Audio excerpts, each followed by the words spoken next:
Des tueries, des blessés par balles et des actes de vandalisme, c'est le bilan de la manifestation des citoyens de Koya la semaine dernière. Des citoyens qui étaient sortis massivement pour exiger la délocalisation d'un barrage fictif installé dans le cadre de la lutte contre la Covid-19. Un douloureux événement qui continue à alimenter les débats dans la cité de Sumbuya. À l'heure où je vous parle, j'ai la chair de poule parce que ces événements m'ont dépassé.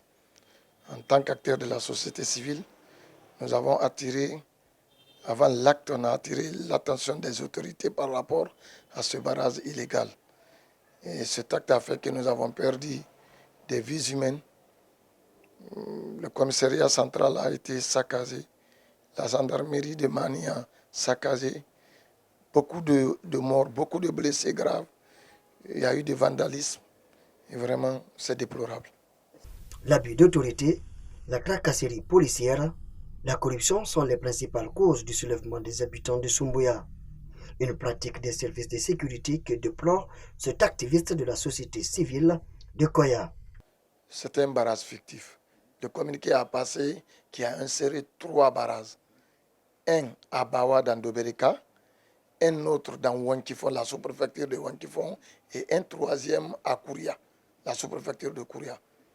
Rien n'a démontré que le barrage de Frigadi devait rester. Il fallait que ça quitte. Nous avons fait des démarches. Comme vous venez de le dire, les femmes qui partaient, qui quittaient Koya à 4 heures pour aller chercher du poisson, qui revenaient dans les temps normaux à 7 heures les trouver à Koya, mais pouvaient rentrer qu'à midi, ils sont bloqués, ils ne pouvaient pas passer.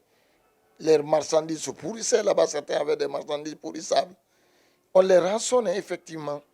Mais surtout, ce qui a énervé, c'est quand une femme est venue en état de famille, qui devait se rendre à l'hôpital préfectoral pour le travail, qui a été arrêtée. C'est là où elle a fait son travail, elle a accouché. Je vous dis aujourd'hui, et cette femme et cet enfant n'ont pas pu survivre à cause de ce barrage illégal. C'est ce qui a révolté les gens. Après ces tragiques événements, les responsables locaux se sont rendus dans les différentes familles mortuaires pour consoler les parents des victimes. L'occasion a été également mise à profit pour distribuer des enveloppes symboliques à chaque famille victime.